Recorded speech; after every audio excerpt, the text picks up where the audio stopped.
बैतरणी नदी का वर्णन। गरुड़ पुराण।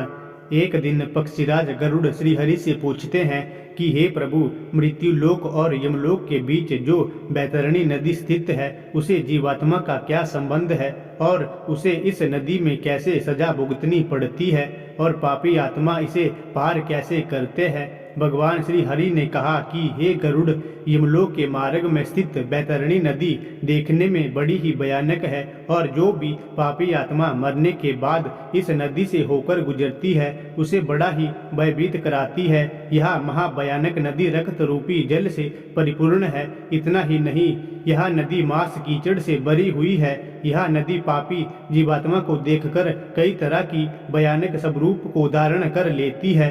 पापी आत्मा को नदी में प्रवेश करते ही इस नदी का रक्त रूपी जल पात्र में रखे घी की भांति तुरंत खोलने लगता है। इस नदी का रक्त रूपीय जल कीटाणुओं एवं वज्र के समान सुंड वाले जीवों से व्याप्त है। साथ ही इस नदी में घड़ियाल, मगरमच्छ तथा इनके ही जैसे अनेकों हिंसक और मांस भक्षण जलचरों से भरी हुई है। और नदी में जैसे ही पापी आत्मा का प्रवेश होती है वे 12 सूर्य की गर्मी के समतुल्य तपने लगती है। उसे उस महाताप में पापी चिल्लाते हुए करुण विलाप करने लगता है। ताप के कारण पापी आत्मा अपने को पुकारने लगता है और जब कोई उसके पास नहीं आता तो वे भयंकर गर्मी में इधर उधर भागने लगता है। और जब ताप उससे बर्दाश्त नहीं होता तब वह दुरात्मा उस भयंकर रक्तरूपी जल में डुबकी लगाने लगता है। फिर श्री हरि कहते हैं कि हे गरुड़, कुछ जीवात्मा ऐसी भी होती है जिन्हें मृत्यु के पश्चात इस बैतरणी नदी में रहना होता है। जैसे कि जो अपने जीवन काल में आचार्य, गुरु, माता पिता एवं अन्य वृद्धजनों का अपमान करते हैं उसे इस महानदी में रहना पड़ता है। इसके अलावा जो जीवात्मा अपने जीवन काल में पवित्रता, सुशीला और धर्मपरायण पत्नी का परित्याग करते हैं उनको भी इस महानदी में वास होता है। साथ ही जो जीव आत्मा जीवित रहते हुए अपने स्वामी, मित्र, स्त्री, तपस्वी, बालक एवं वृद्ध का वध करते वे इस महानदी में गिरते हैं। इसके अलावा आग लगाने वाला, विष देने वाला,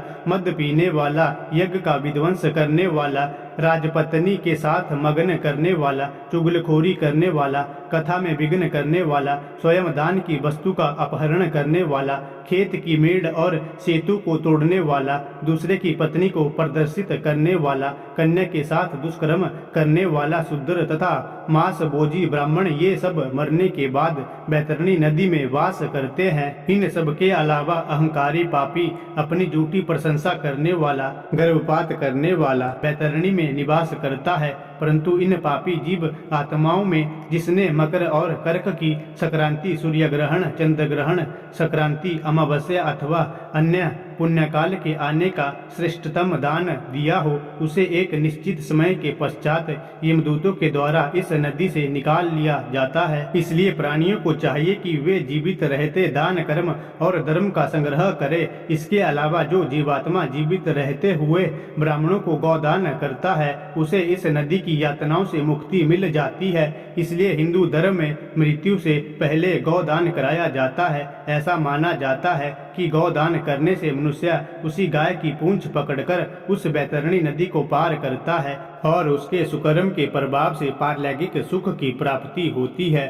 इसलिए दोस्तों, मनुष्य को चाहिए कि वह अपने जीवन काल में अधिक से अधिक धर्म का संग्रह करे जिससे कि उसे मृत्यु के बाद किसी तरह का कष्ट न झेलना पड़े।